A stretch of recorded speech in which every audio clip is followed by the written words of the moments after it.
For more on China's National Day, I'm joined by Dali Yang. He's a professor at the University of Chicago and has written extensively on Chinese politics. Professor Yang, welcome to the show. Oh, you're most welcome. We say that this is the 68th anniversary of the People's Republic of China and its founding, but many people in the West ask this question, that China has been in existence for much longer, thousands of years, a civilization, a people, a nation. Why is the year 1949 so important? Well, certainly it marked the transition from one government to another. In fact, it's very much like the French republics in many ways, but in the Chinese case, there was also this titanic struggle between the ruling nationalist regime and the rising Communist Party-led forces in the late 1940s following the Pacific War. So this was part of the 20th century transition as China has moved and gradually to configure the state and to build a modern state actually to suit the modern times as well. Well, many Western commentators has this stereotype in mind. They think there's such a thing as one China and one Taiwan. But in fact, all things track back to 1949, right?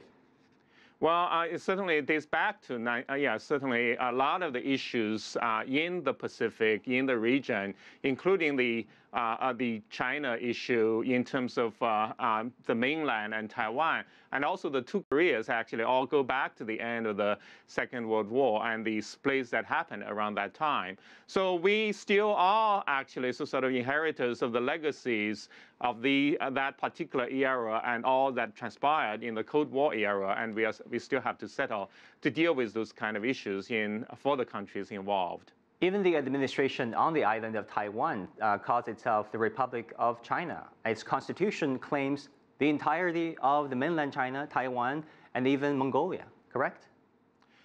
Yes, indeed. And of course, we look at history, one of the most significant events was actually 1911, the transition from the Qin Dynasty to the Republic. And of course, the Republic of China took shape during that time, but with many also sort of transitions among it, including actually the rise of the Nationalist Party in the 1920s. So a lot of really vicissitudes in modern Chinese history. Whenever actually we celebrate or commemorate some of those days, in fact, sort of the leaders on both sides, really they are tinged with a sense of the history and also the challenges of managing a vast country. What do you think are the particular things that you pay attention to? What about the 19th Party Congress? We saw a big flower basket in Tiananmen Square today, marking the celebration of the National Day. Why are this 19th Party Congress so important?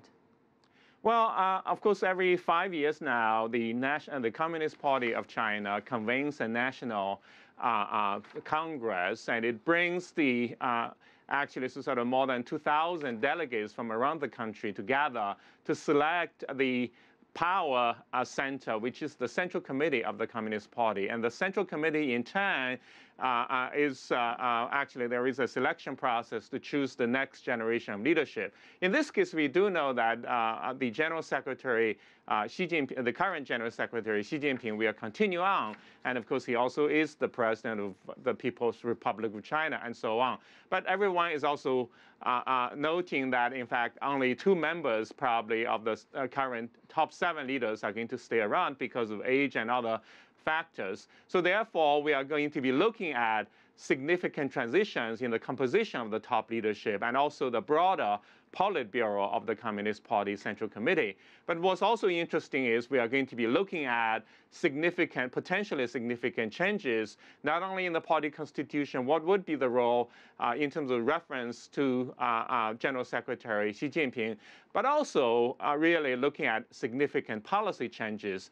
Every time, of course, now that he's been in the leadership position for nearly 5 years now, he's made a major impact in reforming the armed forces, the Communist Party in terms of the anti-corruption and strengthening of discipline, and so on. And people are going to be looking at actually any new changes that are going to be coming for the next 5 years. And of course, a lot of it concerns the economy.